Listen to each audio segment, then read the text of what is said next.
He could be the next Conor McGregor star. When he walks out, when he's in the arena, the way that the fans receive him, he's got that Conor McGregor vibe. He's dancing like this, his hair is flopping around like he's in the Beatles.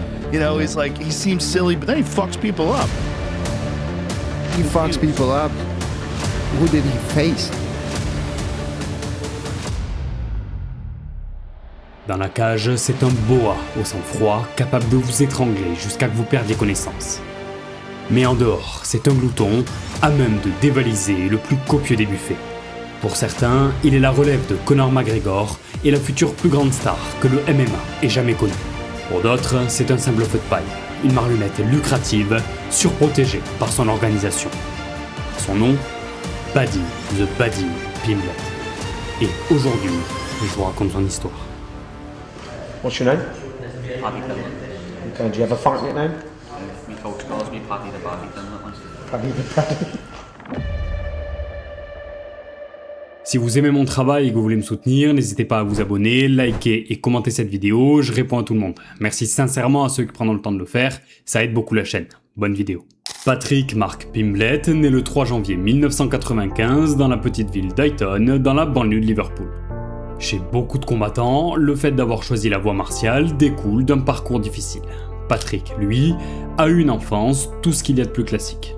Il se fait gentiment tabasser par son grand frère, supporte les Reds de Liverpool et étudie même dans une école catholique. Mais alors qu'il a tout juste 14 ans, il va faire une découverte qui va bouleverser sa vie.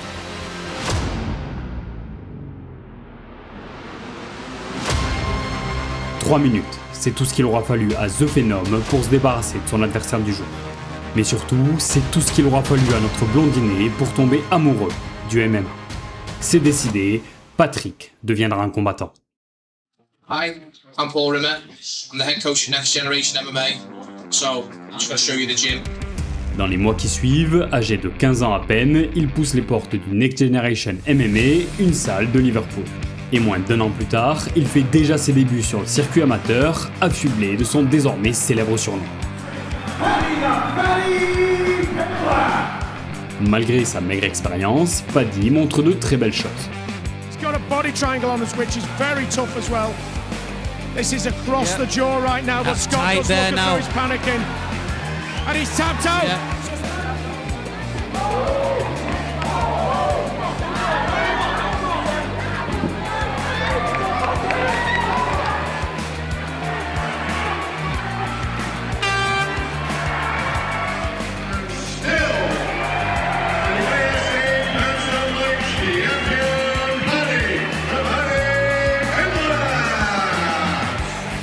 Alors naturellement, il ne tarde pas à se tourner vers le monde professionnel.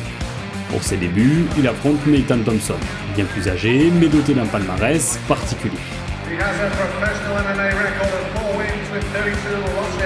Sans trop de surprise, il s'impose dès le premier round et fait notamment état de son niveau au sol, déjà sa plus grande force à l'époque. Fort de cette expérience, il enchaîne 2 succès supplémentaires et commence à se faire un nom sur la scène locale. Fighting out of the red corner from Liverpool, here is Paddy Pimblett. Alors âgé de 18 ans à peine, il signe au Cage Warriors, l'organisation britannique numéro 1. Mais ce nouveau décor n'impressionne pas Paddy, qui s'impose de nouveau et valide son ticket pour le niveau supérieur. Malheureusement, dès sa 2e sortie dans l'organisation, il va tomber sur un os. This fight. He did tell me about this and he's looking pretty tight at the moment. Well, I think he stopped and the he's moment. out. That is it. Pour la première fois de sa carrière, Paddy découvre le goût amer de la défaite. Plus difficile encore à avaler, il se fait étrangler inconscient en moins d'1 minute. Dans cette situation, beaucoup auraient baissé les bras. Pas lui. Paddy revient 5 mois plus tard, enchaîne 3 victoires consécutives, dont 2 par finish dès le premier round, et se repositionne pour la course au titre. Pourtant, il met un temps en pause sa carrière au Cage Warrior pour disputer la ceinture du FCC, une autre organisation locale. Il s'en empare face à Kevin Pecci, puis la défend face à Miguel Arro, 2 Français. Sa 2e défense de titre au FCC est un temps prévu face à Teddy Violet, mais le combat tombe à l'eau. Paddy finit donc par retourner au Cage Warriors dans la catégorie supérieure toutefois. Il fait face à Ashley Grimshaw, qu'il défait par décision unanime. Alors affublé d'un joli 5 ans au Cage Warriors, il sait qu'il n'est plus qu'à un combat du titre. Et pour cela, un peu moins d'1 an après leur rencontre avortée au UFC, il est de nouveau opposé à Teddy Violet. Ironie du destin, il s'impose pour la 3e fois face à un Français, le tout en notant le finish par étranglement arrière. Suite à cette performance, c'est officiel. Paddy disputera la ceinture vacante des 66 kg lors du Cage Warriors 78.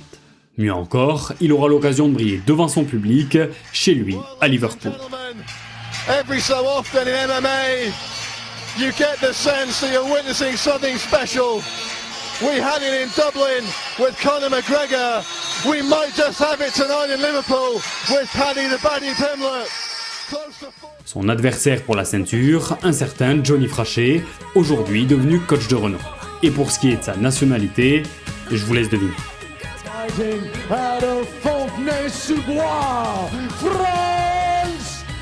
Et oui, malheureusement pour nous, la malédiction des Français face à Paddy va frapper de nouveau. Just a little bit short on the takedown there was Pimblett. You can see the look of disgust on Pimblett's face. Flying in a big right hand! Paddy Pimblett! He's done it! Paddy Pimblett is the new Cage Warriors featherweight champion of the world! Devant une salle en folie, The Baddy s'impose dès le premier round et devient à 21 ans à peine le nouveau champion du Cage Warriors. Donc pour l'anecdote, ce soir-là, Paddy est monté à 4-0, 4 finishes contre nos Français. Alors en voyant ça, on ne peut qu'espérer qu'un certain dieu de la guerre vienne à l'avenir équilibrer les comptes. Mais pour l'heure, revenons à notre blondinet. 2 mois à peine après son sacre, Paddy remet les gants pour sa première défense face au redoutable Julian Erosa. L'Américain est un vétéran de l'UFC et du TUF où il s'est notamment hissé en demi-finale. En d'autres termes, Erosa est sans conteste le test le plus difficile de la carrière de Paddy jusque-là. Et il va le prouver.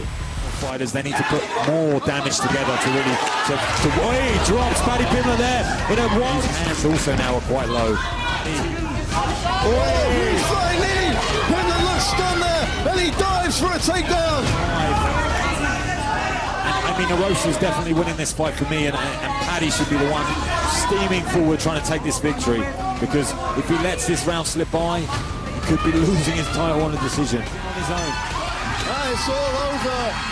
Après 25 minutes très disputées, place au juge pour désigner un vainqueur. En contrôle dans les 2 premiers rounds, Paddy semble avoir laissé échapper les 3 dernières reprises au profit de l'Américain. Pour le site de référence MMA Décision, le résultat est sans appel. Erosa s'impose pour 2 tiers des fans et les 3 médias donnent également la victoire à l'Américain. All 3 judges scored the contest in favor 49-46, 48-47 and 48-47 for the winner. And still... Mais contre toute attente, c'est bien Paddy qui s'impose et à la décision unanime qui plus est. Un verdict douteux qui, nous le verrons plus tard, ne sera pas un cas isolé dans la carrière de l'Anglais. Mais pour l'heure, malgré une performance en demi-teinte, Paddy confirme tout de même sa place parmi les meilleurs 66 kg européens, mais surtout son statut de superstar en devenir. Et cette notoriété grandissante finit par arriver aux oreilles de la Ligue numéro 1. 3 ans après son arrivée au Cage Warriors, Paddy a l'opportunité de suivre les traces de Conor McGregor et de quitter l'organisation en tant que champion pour rejoindre l'UFC. Mais contre toute attente, il refuse. A lot of people rush at the chance to get in the UFC. They'll take short notice fights. They'll lose the short notice fight. Your dream's over. I didn't want that to happen to me. I was only 21 when they offered me a contract. I'm so happy that I never took the offer. Conscient de son potentiel marketing pour l'organisation anglaise, il fait le choix d'y rester pour un salaire bien supérieur à celui proposé par l'UFC. À l'époque, il ne le sait pas encore, mais il s'apprête à regretter cette décision et à entrer dans la période la plus difficile de sa vie. Quelques mois après sa victoire in extremis face à Erosa, Paddy remonte dans la cage au Cage Warrior 82 pour sa 2e défense de titre. Mais cette fois, son adversaire du jour est loin d'être aussi dangereux que l'Américain. Il fait face à son compatriote Nad Narimani, 9-2 en carrière, un profil lui permettant de faire taire les critiques suite à sa dernière performance. Du moins, c'est ce qui aurait dû se passer.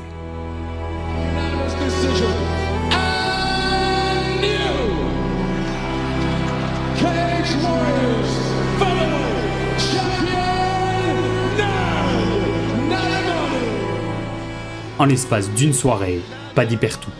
Sa ceinture, sa série de victoires, mais aussi et surtout son ticket pour l'UFC. L'Anglais entre alors dans une période très difficile.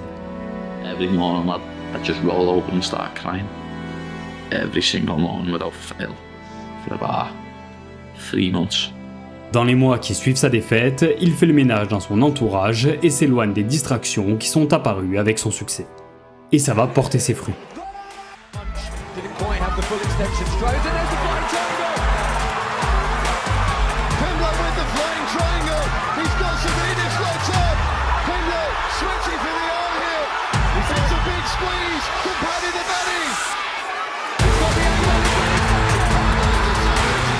The Body est de retour, mais dans une nouvelle catégorie, les 70 kg. Grâce à cette victoire et son statut à part dans l'organisation, il est tout de suite propulsé pour la ceinture vacante. What's next for you? I want this lightweight belt. 2 ans après Julian Erosa, il va de nouveau faire face à un test, un vrai. Soren, The True Viking, back.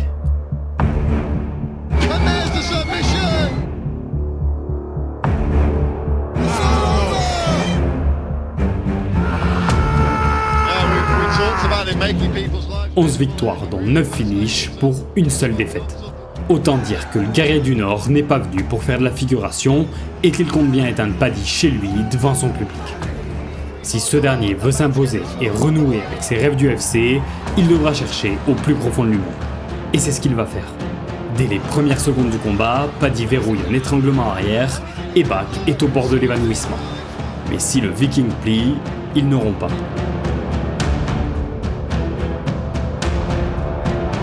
Conscient de la situation, Paddy change de stratégie.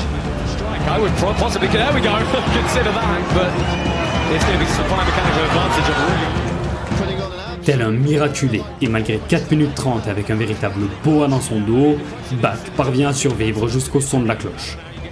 Certes, Paddy n'a pas réussi à finir le combat.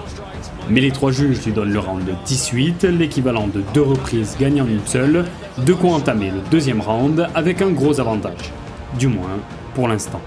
Cette 2e reprise est plus serrée et Back parvient davantage à conserver le combat debout où il semble avoir le dessus.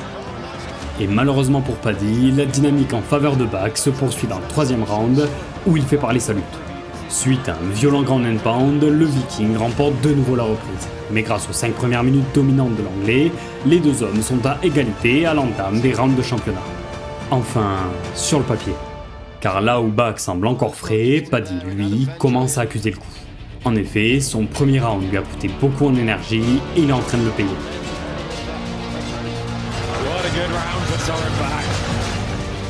Malgré un début difficile, le Viking parvient à reprendre l'avantage à l'approche de la dernière reprise. 5 minutes, c'est tout ce qu'il reste à Paddy pour éviter un nouveau revers qui pourrait bien définitivement anéantir ses rêves du UFC. Mais le Viking ne compte pas quitter l'Angleterre sans son trophée. Alors que le dénouement du combat approche, tout semble perdu pour Paddy. Mais il n'a pas fait tout ça pour rien. Alors il va puiser au plus profond de lui-même et tenter le tout pour le tout.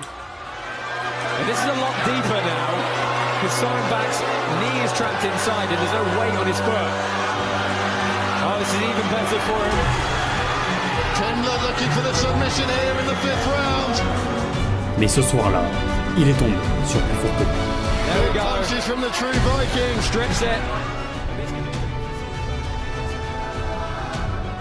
Un peu plus d'1 an après son revers face à Narimani qui lui avait coûté sa ceinture, Paddy s'incline de nouveau chez lui.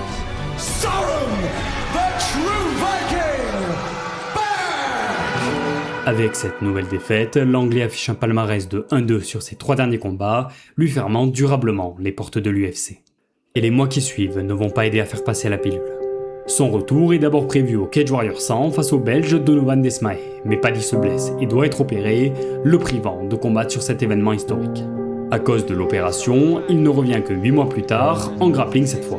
Il affronte Stevie Ray, combattant UFC affichant un solide 6-4 au sein de l'organisation, une occasion inespérée en cas de victoire de renouer des liens avec la ligue reine du MMA. Mais sa longue traversée du désert continue et il s'incline par clé de talon. 3 mois plus tard, son combat face à Donovan Desmaé est reprogrammé, mais ce dernier rate le poids. En urgence, le Cage Warrior trouve alors un remplaçant pour maintenir Paddy sur la carte, l'américain Joe Giannetti. Mais le sort s'acharne et il rate lui aussi le poids, scellant définitivement le retrait de notre protagoniste de l'événement. Nous sommes alors fin 2019. Paddy n'a qu'une victoire en 3 ans, sa carrière est au point mort et son moral au plus bas. Mais une lueur d'espoir apparaît. Pour la 3e et dernière fois, il est prévu contre le Belge Desmaé au Cage Warrior 113. Mais jamais 203, Donovan est contraint de se retirer et le combat est de nouveau annulé. Toutefois, le Cage Warriors parvient à trouver un remplaçant, l'Italien David Martinez. Alors cette fois, il faudrait vraiment un cas de force majeure pour faire annuler le combat. Vous le voyez venir, l'événement a lieu fin mars 2020, en même temps que ça. Coronavirus. Covid. Le Covid. L'épidémie de coronavirus. Martinez est bloqué par la quarantaine en Italie et doit à son tour se retirer. Paddy est en plein cauchemar. Heureusement, l'organisation met les bouchées doubles et parvient à lui trouver un 3e et ultime adversaire, Decky Dalton, qui lui se présente le jour J. La descente aux enfers de l'anglais est alors un temps mis en pause. 2 ans après Savidis, Paddy renoue enfin avec la victoire. Pourtant, la joie est de courte durée. À cause de la pandémie, le Cage Warrior est contraint d'annuler de nombreux événements et de nouveau, l'anglais est tenu hors de la cage pendant 1 an. Mais le 20 mars 2021, Paddy va enfin voir la lumière au bout du tunnel. Cage Warriors 122, Londres. En co-main event, Paddy se retrouve de nouveau face à David Martinez. Mais cette fois, pas de quarantaine pour l'Italien, le combat a bien lieu. Et après 1 an d'absence, plus question de laisser place au doute.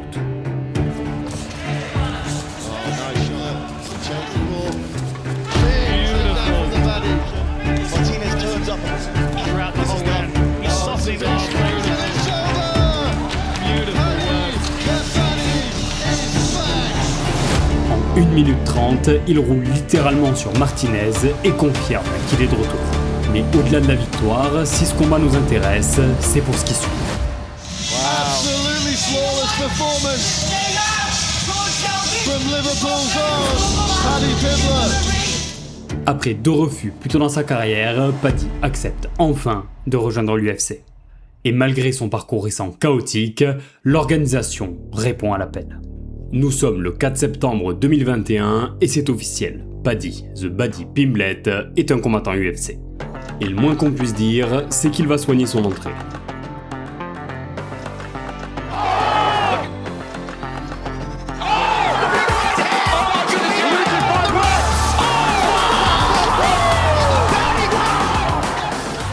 Malgré une petite frayeur, You know me saying, lad, I'm a scouser.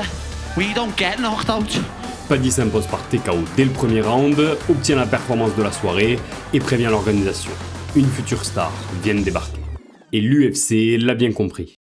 Après 3 ans d'absence, l'organisation est de retour en Angleterre et évidemment, Paddy est de la partie. The Baddy est à domicile et ça se voit.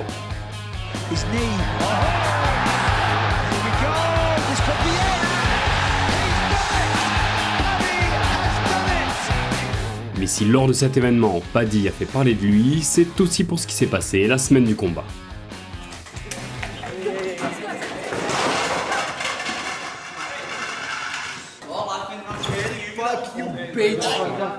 Cette altercation, anodine en apparence, finira en réalité par jouer un rôle décisif dans la carrière de l'anglais. Mais gardons ça pour plus tard. Car quand le patron Dana White voit l'engouement pour la carte à Londres, il fait la seule chose logique à faire.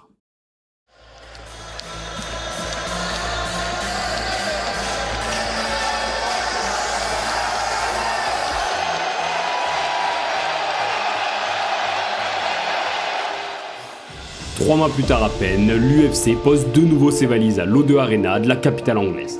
Et naturellement, il est de retour. Pour son 3e combat dans l'organisation, Paddy fait face à Jordan Leavitt. 4 victoires pour une seule défaite au sein de l'écosystème UFC. Mais aussi solide soit ce dernier, pour Paddy, hors de question de nouveau perdre devant son public.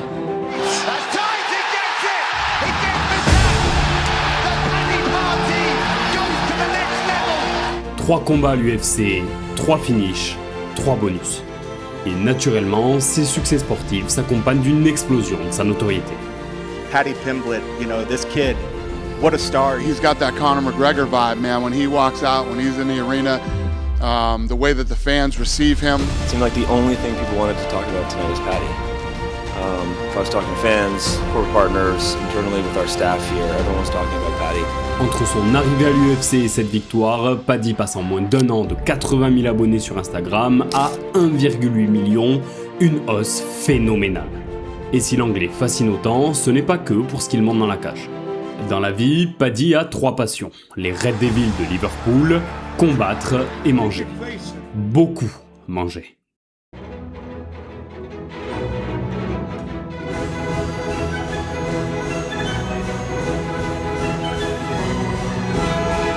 Son appétit est tel qu'entre les combats, il se métamorphose complètement et devient presque irreconnaissable. Chez les combattants, il est courant de ne pas tenir la diète de camp d'entraînement très restrictive tout au long de l'année. Mais chez Paddy, cet écart est poussé à l'extrême. Et un exemple en particulier illustre mieux que tout ce phénomène. Paddy a longtemps détenu le record du plus grand nombre de wings mangés en 1h30 dans un restaurant de Liverpool. Le nombre 47, rien que ça. Donc forcément, quand il passe de ça à soumettre des combattants professionnels ou encore 15 militaires surentraînés comme de vulgaires enfants, ça fait son effet chez le grand public. Dans un milieu rempli de tueurs, lui et son style atypique ont une place à part. Et forcément, qui dit place à part dit aussi plus de fans. Mais qui dit place à part dit aussi et surtout plus de détracteurs. Et Paddy s'apprête à en prendre conscience. Avec 3 finishes en autant de combats, notre héros du jour mérite clairement une hausse d'adversité. Mais problème, pour l'UFC, il serait dangereux de risquer une défaite de leur nouvelle poule aux œufs d'or qui mettrait obligatoirement un coup à son ascension. Alors ils vont trouver le parfait compromis. Voici Jared Gordon, 19-5 en carrière et 7-4 à l'UFC. Sur le papier, un très solide adversaire, et clairement une progression par rapport à l'adversité qu'a rencontré Paddy jusque-là. Mais en pratique, un combattant de 34 ans, 7 ans plus âgé que l'anglais, et qui reste sur une année en demi-teinte. Une victoire et une défaite. Et cette défaite, un étranglement arrière. Comme par hasard, une des spécialités de Paddy. En d'autres termes, Gordon est le profil idéal. Assez bon pour continuer de faire monter Paddy dans les classements, mais pas assez dangereux pour s'imposer face à lui. Mais l'UFC ne va pas s'arrêter là. Car pour être sûr que leur nouvelle pépite puisse briller au maximum, ils vont faire un pari fou. Alors que ni lui ni Gordon ne sont membres du top 15 de la catégorie, le combat est positionné en co-main event de l'UFC 282, le dernier événement majeur de l'année, devant des noms déjà établis. En bref, tout est fait pour que la notoriété de Paddy se développe encore plus. Mais en réalité, l'UFC vient sans le savoir de commettre une grosse erreur. Et elle s'apprête à transformer le blondinet aimé de tous en vilain petit canard. I don't care what anyone says, lad. Everyone else can suck me arsehole.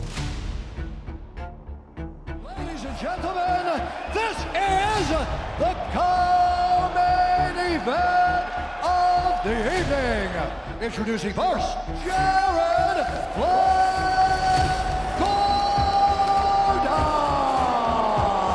And now introducing his opponent, Paddy the Baddy Pimblett. Dès les premières minutes du combat, Paddy et l'UFC vont prendre conscience d'une chose. Jared Gordon s'apprête à ruiner leur plan.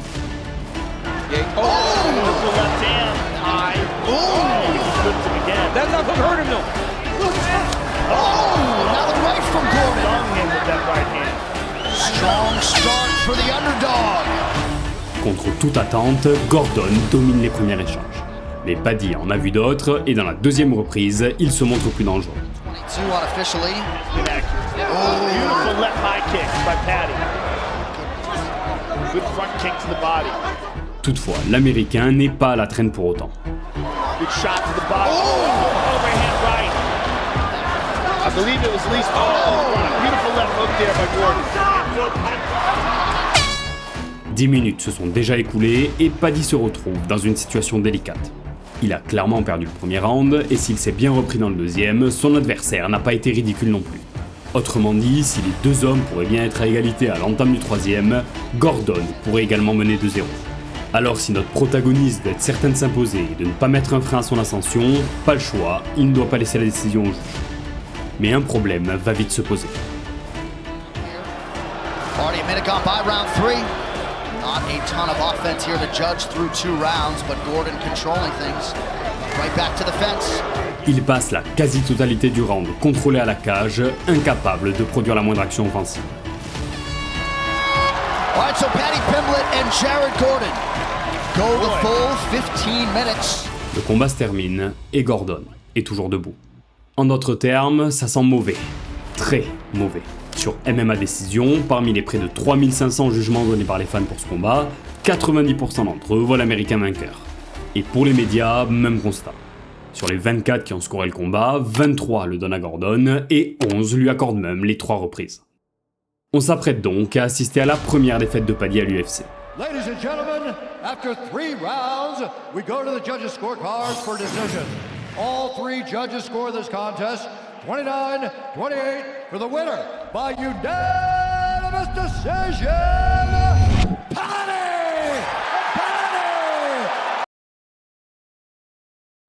Il a gagné. Le plan de l'UFC a fonctionné. Enfin, en partie.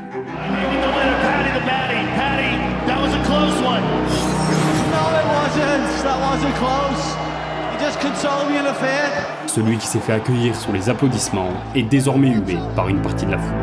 Si le 0 de Paddy à l'UFC est sain et sauf, il est difficile d'en dire autant de sa réputation. Paddy apparaît alors comme un privilégié, un combattant protégé par l'UFC. Et ses sorties des jours précédents n'ont pas aidé. I hate all these journalists, like Ariel Helwani in particular. Every decent job he's had, he's been sacked from. He uses fighters for clicks, uses fighters to make money, and then tries to have the audacity to talk about the UFC and yourself, saying that they don't pay the fighters enough. Woo! I just sat back and let that go. I didn't want to interrupt. He's a massive sack of is what he is. Exactly. Dans une interview avec Dana White, l'anglais se lâche sur Ariel Helwani, le journaliste MMA numéro 1 au monde, sous le regard amusé de son patron. En effet, depuis des années maintenant, le PDG de l'UFC et Helwani sont en conflit. Alors quand on met tous ces événements bout à bout, le public ne tarde pas à se faire sa propre théorie. Paddy est le nouveau chouchou de Dana White, et ce dernier est prêt à tout pour le faire grandir. Et la suite des événements va leur donner raison. À 4-0 à l'UFC avec 3 finishes, n'importe quel combattant aurait enfin eu un test digne de ce nom. Mais quand Paddy remet les pieds dans la cage un an plus tard à cause d'une opération à la cheville, il est opposé à la légende Tony Ferguson. Sur le papier, c'est un test, un vrai. El Koukoui a longtemps été l'une des terreurs de la catégorie, amassant 12 victoires consécutives et même la ceinture intérimaire. Mais évidemment, vous vous en doutez, il y a un hic. Ce Tony-là n'est plus depuis longtemps. Il a bientôt 40 ans et est désormais sur non pas une ni deux, mais bien 6 défaites consécutives par finish pour 4 d'entre elles. Autrement dit, oui, c'est encore le profil parfait pour faire monter Paddy. Mais bon, au moins ça permettra à l'anglais de rajouter un finish à son palmarès. Pas vrai ?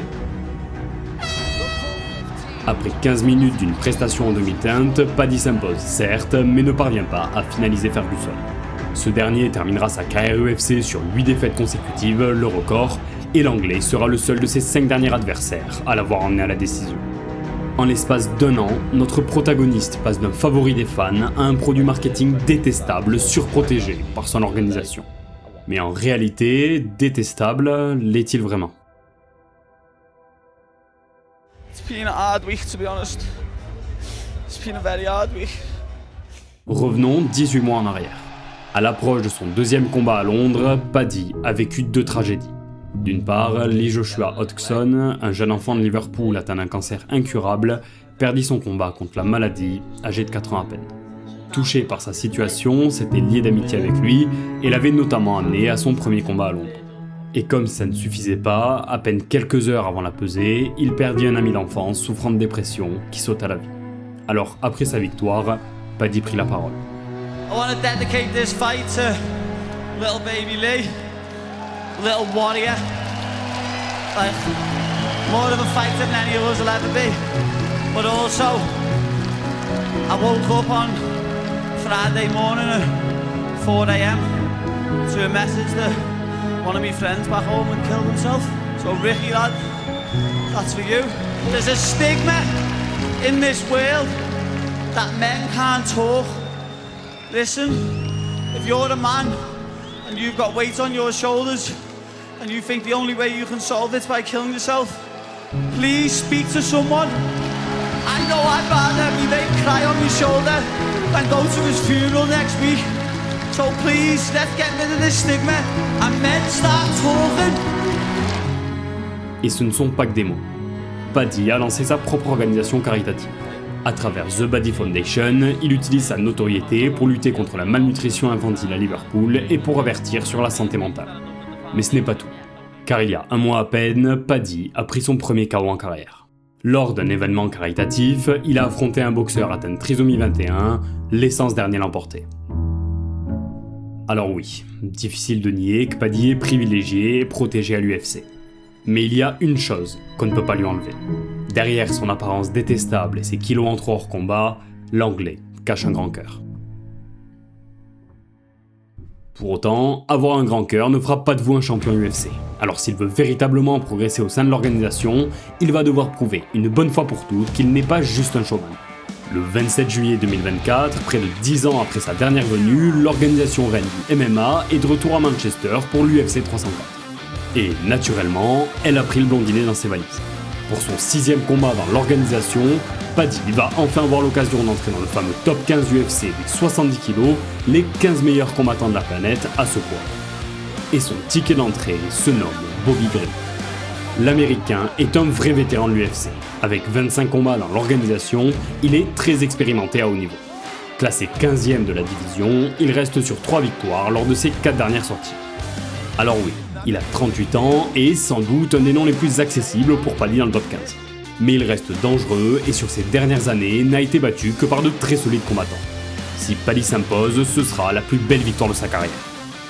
Et le moins qu'on puisse dire, c'est qu'il va briller devant son public.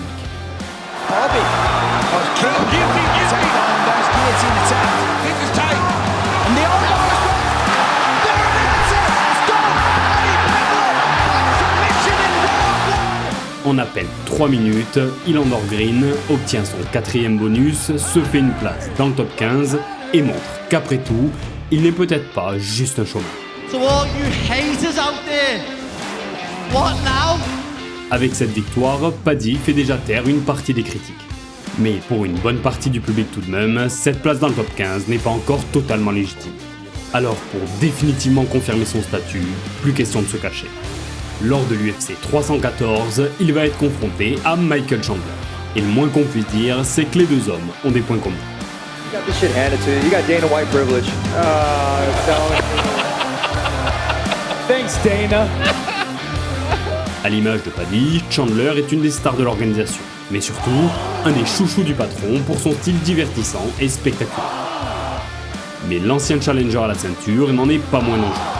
Même si, une fois n'est pas coutume avec les adversaires de Paddy, il est désormais bien loin de son prime sportif. Toutefois, l'Américain reste un cran au-dessus de tout ce qu'a affronté Paddy jusque-là, alors malgré la très belle performance de dernier face à Green, les deux hommes sont donnés quasi ex-aequo par les bookmakers qui prévoient un combat disputé. Mais pour la 2e fois d'affilée, Paddy va déjouer les pronostics.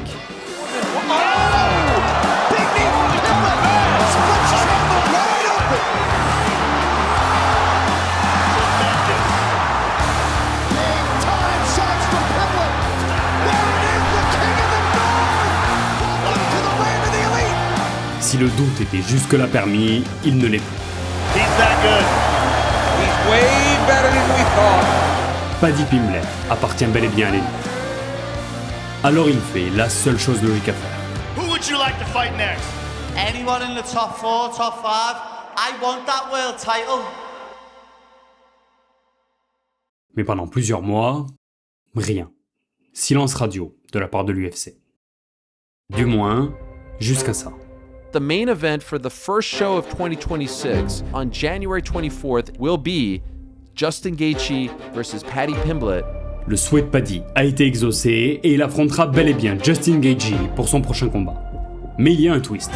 Un twist qui va faire beaucoup parler. For the interim lightweight title. Et pour comprendre pourquoi, il nous faut retourner quelques années en arrière.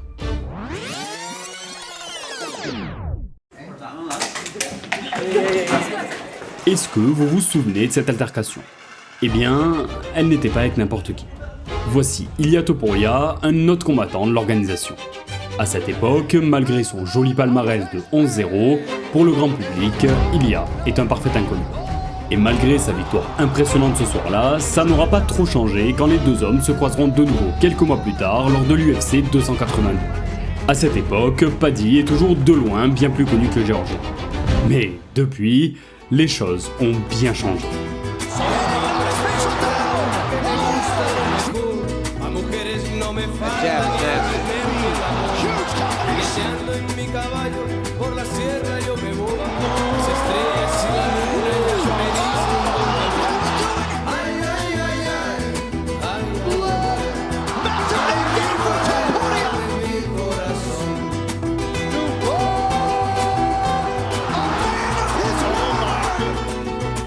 En 3 ans à peine, Ilya est passé d'un parfait inconnu à l'un des combattants les plus effrayants de l'histoire du sport. Il a éteint légende sur légende, est devenu double champion et pour beaucoup s'est imposé comme le meilleur combattant de la planète, toutes catégories confondues. Mais pour l'UFC, c'est loin d'être un problème, bien au contraire. Au vu du nouveau statut d'Ilya, leur histoire commune est une opportunité en or pour l'organisation. Accélérer Paddy jusqu'à la ceinture et organiser un super fight médiatique qui rapporterait des millions.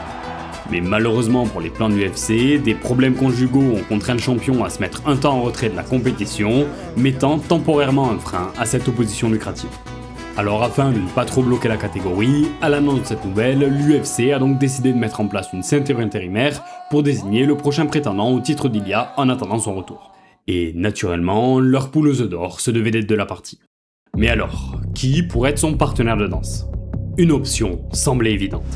Arman Tsarukyan, un monstre tout droit venu d'Arménie, alors sur une série de 5 victoires consécutives et le clair prétendant numéro 1 au trône d'Ilya. Mais voilà, non seulement Arman n'est pas l'élève modèle, mais surtout, il est fort. Très fort. Trop fort. Aussi impressionnant sur les progrès de Paddy, il n'est en réalité pas prêt pour un tel test. Et vu l'enjeu financier d'un combat entre lui et Ilya, pas question de prendre le risque d'une défaite de l'anglais. Alors l'UFC va se tourner vers une nouvelle option, Justin Gaethje. Ce dernier a 37 ans, a 2 défaites lors de ses 5 derniers combats et est une véritable tortue sur le dos une fois au sol, le domaine de prédilection de Paddy. En d'autres termes, c'est le profil parfait dans le top 5 pour s'assurer d'une victoire de l'anglais. À un détail près.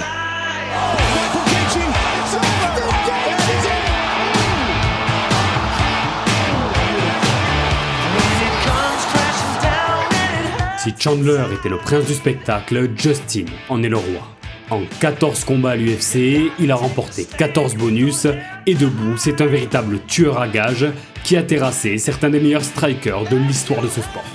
Alors oui, si Paddy parvient à l'amener au sol, il pourrait bien s'imposer avec la manière.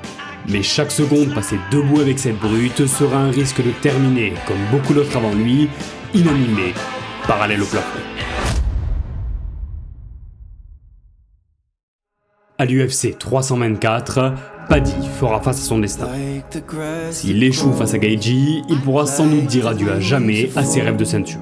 Mais s'il ressort victorieux du plus gros défi de sa vie, il s'ouvrira les portes d'un choc historique. Le 1er avril 2017, Paddy perdait sa ceinture du Cage Warriors face à Narimani. Et avec elle, disparaissait tout espoir d'atteindre un jour l'UFC. Pourtant, à force de sacrifice et de persévérance, presque 10 ans plus tard, il n'est plus qu'à une marche d'en devenir le champion. Car oui, ce jeune garçon, que personne ne prenait au sérieux, pourrait bien réussir à réaliser son rêve. I started training when I was 15. I was still coming to school. I can remember being in school and telling the teacher I went to gym. And the teachers turned around to me and said, "What are you doing that for, Patrick? You're far too small. You'll never get nowhere with that. Just leave that where it is, you're an academic." And I proved that teacher wrong now, haven't I, lad? You know what I mean? As long as you work hard and you believe in yourself, it's all that matters. Doesn't matter what anyone else has got to say about it. As long as you believe, it's that simple.